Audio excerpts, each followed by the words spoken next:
इस वीडियो में मैं आपको जो बातें बताने वाला हूँ वो आपको धर्म, पाखंड और अंधविश्वासों से दूर हटाकर विज्ञानवादी, तर्कवादी सोच दे सकती है। तो इसलिए इस वीडियो को पूरा ध्यान से जरूर सुनिएगा।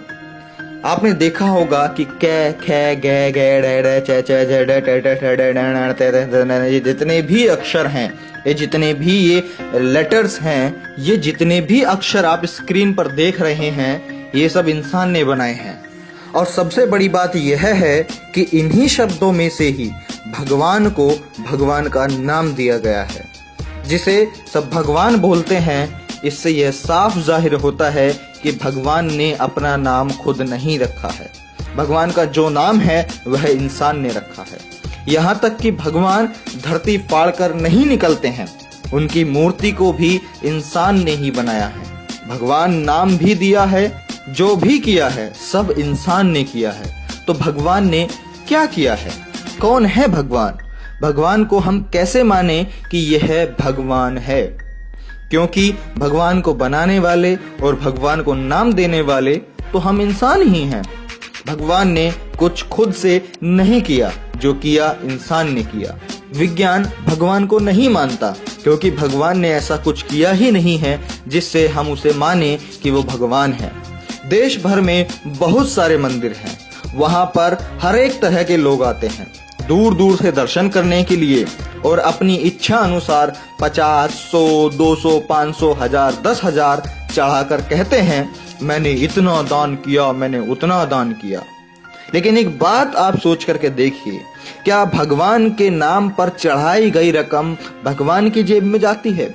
क्या भगवान ने कभी आपसे कहा कि आप मेरे मंदिर में आइए? क्या भगवान ने आपसे कभी पैसे मांगे? क्या भगवान ने कभी आपसे कहा कि मेरी पूजा करने के लिए आप सिर्फ मंदिर में आइए? क्या भगवान ने कहा मेरे लिए अगरबत्ती लेकर आना? क्या मेरे लिए फूल लेकर के आना?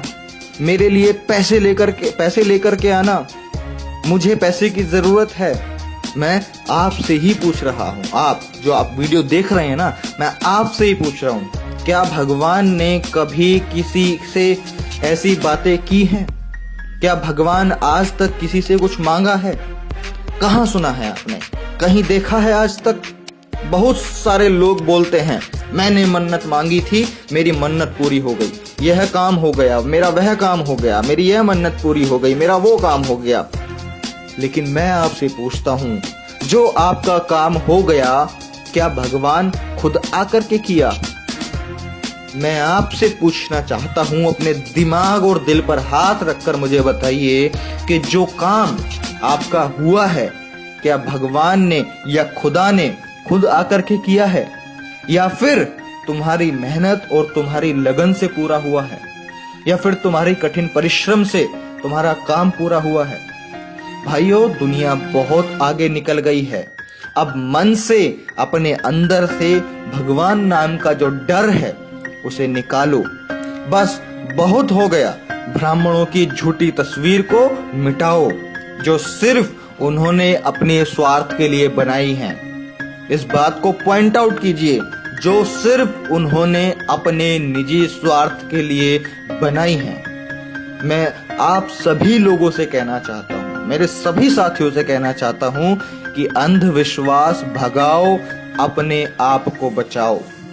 देवताओं ने सिर्फ राक्षसों को ही हराया है, मुगलों और अंग्रेजों को क्यों नहीं हराया, जो कि हमारे इंसानी जिंदगी के लिए बहुत बड़े अभिशाप थे।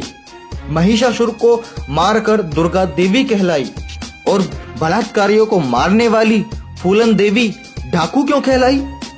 पहले तो धड़ाधड़ अवतार जन्म लेते थे, शिक्षा का युग आते ही अवतारों की नसबंदी क्यों हो गई?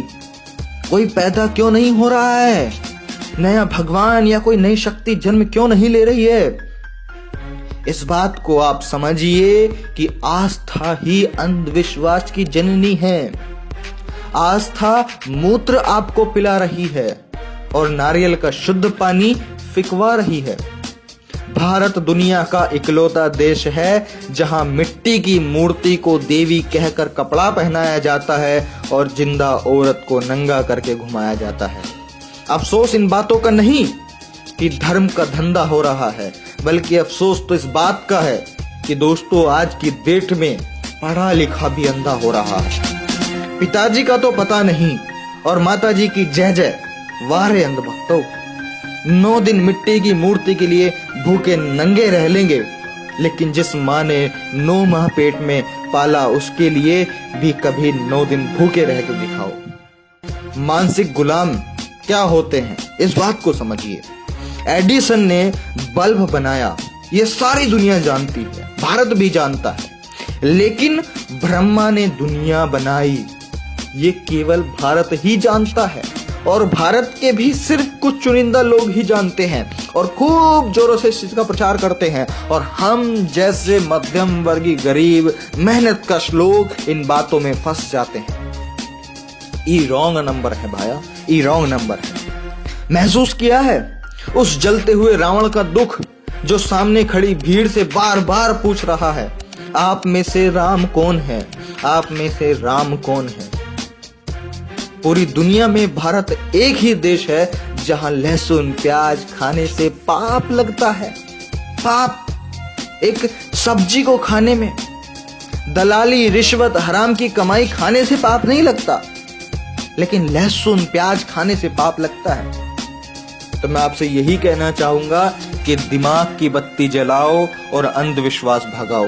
इस देश में अंधविश्वास और पाखंड और ये धर्मवाद इतना ज्यादा है, यही एक कारण है कि चाइना जैसे विकसित देश हमें कभी भी आंख दिखाकर चले जाते हैं। अगर हमारा देश भी टेक्नोलॉजी में साइंस की तरफ आगे बढ़ रहा होता, नॉलेज एजुकेशन पे आगे बढ़ रहा होता, फैक्ट्स एंड ट्रुथ के बेस पर आगे बढ़ रहा होता, तो शायद आज हमारा इंडिया भी डेवलप्ड होता।